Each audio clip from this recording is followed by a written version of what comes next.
I managed to get 15 granny squares out of Red Heart granny square yarn, plus this little bit of leftover yarn. The problem is, it's been a while since I did granny squares and I thought I knew how to make them. So, trying to go by memory because I hate reading directions, and Red Heart does have directions here, but of course they're very tiny. The part with the square, I mean, can you read that? I can't really read that. But anyways, I looked it up, found out that I was doing them completely wrong. That's why I was having a very difficult time. So, here's the thing. The corner gets 3 chains, and this part right here, I have one of them right. Okay, so it's supposed to look like this, and I was doing them like this, so that's why I had to make my tension super tight. See, one chain, not the 3 like I was doing. So instead of undoing all of this, I'm going to undo the white part, so when I do all the rest of them, they'll look hopefully better like this, and it should work out. But once I figured out how the right way to do them, they came so much easier and kind of worked like magic. So I'm going to show you some tips. Okay, before I do that, you might be like, why should I subscribe to a girl who doesn't know how to make a granny square? Well, I don't really make granny squares that often, but I do make things like this. Look how cute he is. This guy here, and of course, a mini version. This temperature blanket that is right behind me. Let me know if you want me to do a whole video showing you how I made this. I'll try to work it up since I already made it, but I was kind of thinking of doing a temperature snake, but I don't know because I was done with doing this. Don't feel like doing that again. But here's like a practice snake that I did.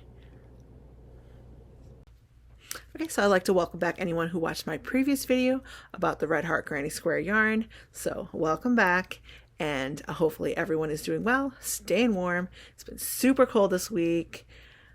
The cold weather can be perfect for staying in, eating soup, and crocheting.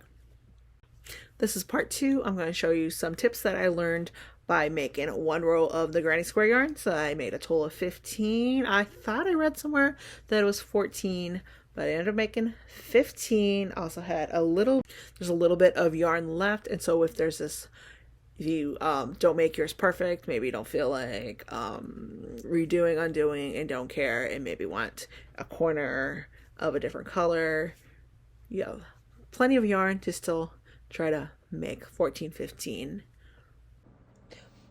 When I start my square, I'm going to do about 4 inches. I just measure my fingers and then just wrap it around. And then I do my slip knot right in between my fingers here. That usually ends up being a good amount of yarn for the tail. And then I do my 4 chains. After that, I just start doing my granny square. Instead of chaining 3, I'm going to chain 6, and then I'm going to just start my first cluster of 3 double crochets into the circle. And so with that chain 6, it's going to have the 3 chains for the in between, and then the 3 of them, it could be part of the double crochet, or I could just do another double crochet over it and kind of hide it in if I have an extra color. And because the first row is all corners, there's chain 3 in between each one. And I think this is where it confused me when I was trying to remember how to do a granny square. I think I was just doing chain 3s and everything. So once you get into the non-corner rows, you want to chain 1 in between each one. Okay, so now I'm at the end, and so I can go in.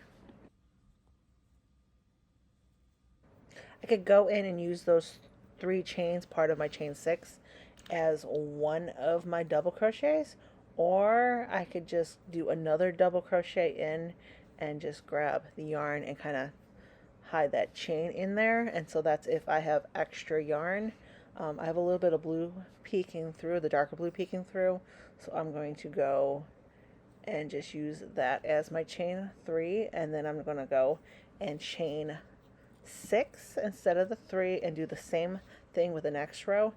This makes sure that you start your row with the right color, so that way if I have extra of the first color, then I just do another double crochet. So I'm going to go back in here and I'm going to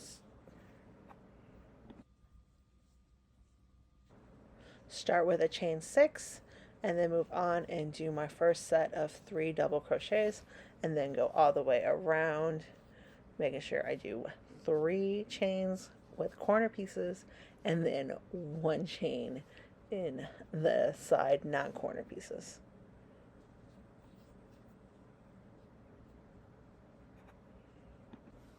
I have a little bit of the dark blue left, just enough to do another double crochet.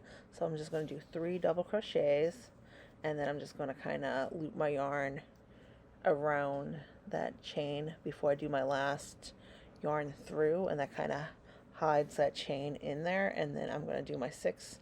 I do have a tiny little bit of the blue, the dark blue, so when I do my next row, I kind of hopefully tuck that in there and so you don't see that dark blue, and I just squish the double chains in together.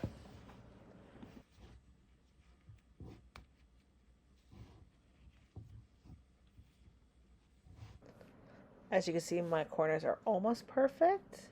I'm going to do my final row. You could barely tell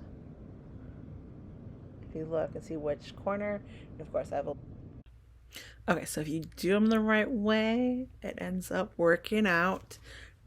Doesn't have to be that difficult as what I originally made to do it. So do a little research. It takes a little practice. But once you do, you got these perfect, beautiful looking squares with only a few ends to weave in. Leave me a comment. Let me know if you like to work on one thing at a time, or do you like to do a bunch of different projects, put something on the shelf, look at it later, maybe never get to something. So leave me a comment. Let me know what your style of working on projects is. I prefer jumping around, but of course I have tons of unfinished projects. But this year, going to finish some things. Hopefully, yes, I will. I will maybe finish weaving in those ends, but I did finish crocheting it, and that's why granny square yarn leaves less to weave in. But of course, here are all my granny squares so far. Subscribe to see the finished piece.